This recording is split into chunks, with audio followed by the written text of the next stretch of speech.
वो कहते हैं ना कि रस्सी जल गई लेकिन बल नहीं गया। चीन आज भी 1962 वाले दौर में जी रहा है, जबकि बीते 60 सालों में हिंदुस्तान कहां से कहां पहुंचा है। पहले गलवान और अब तवांग में चीन की चालबाजी बेनकाब हो चुकी है। उसके सैनिकों की सनक उतर चुकी है। उसके धोखे और साजिश के खेल का पर्दाफाश हो चुका है। उसे तवांग में हमारे जाबाज सैनिकों की तरफ से मुंहतोड़ जवाब मिल चुका है।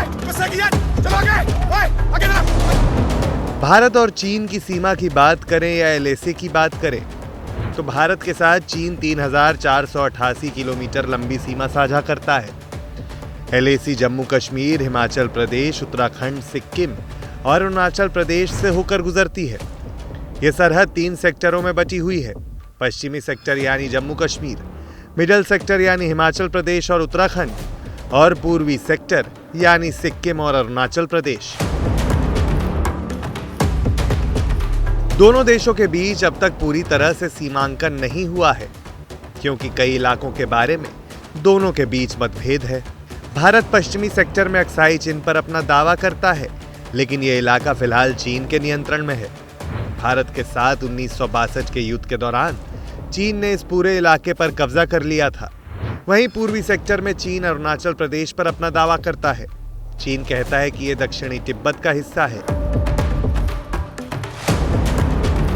एलएसी पर कब कब हुई हिंसक झड़पें। पैंगोंग त्सो पर विवाद।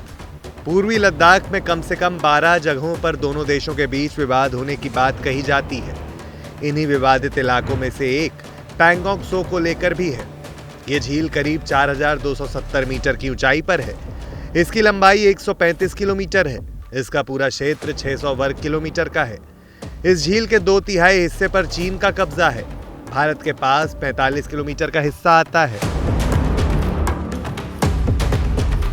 डोकलाम।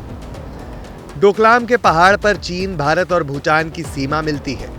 18 जून 2017 को 300 भारतीय सैनिकों ने चीन को सड़क बनाने से रोक दिया। इसके बाद करीब 75 दिनों तक यहां विवाद की स्थिति बनी रही। नाथुला विवाद। 1962 युद्ध के 5 साल बाद ही चीन ने सिक्किम के नाथुला दर्रा में हमला कर दिया। भारतीय सैनिक उस वक्त नाथुला से सेबुला तक तार लगाकर बॉर्डर की मैपिंग कर रहे थे। दोनों देशों के सैनिकों के बीच करीब 20 दिन तक ये लड़ाई चली थी। इस लड़ाई में भारत के करीब 80 सैनिक शहीद हुए। चीन को इसमें भारी नुकसान हुआ और उसके करीब 400 सैनिक मारे गए। तवांग विवाद। चीन ने साल 1975 में फिर जंग भड़काने की कोशिश की। उसने अरुणाचल में भारतीय गश्ती दल पर फायरिंग कर 4 जवानों की हत्या कर दी। लेकिन भारत ने जब सख्ती दिखाई तो चीन खोल में दुबक गया। लेकिन हाल ही में भारतीय सेना ने चीन को अपनी ताकत दिखाकर साफ कर दिया है कि तवांग भारत का है और हमेशा भारत का ही हिस्सा रहेगा।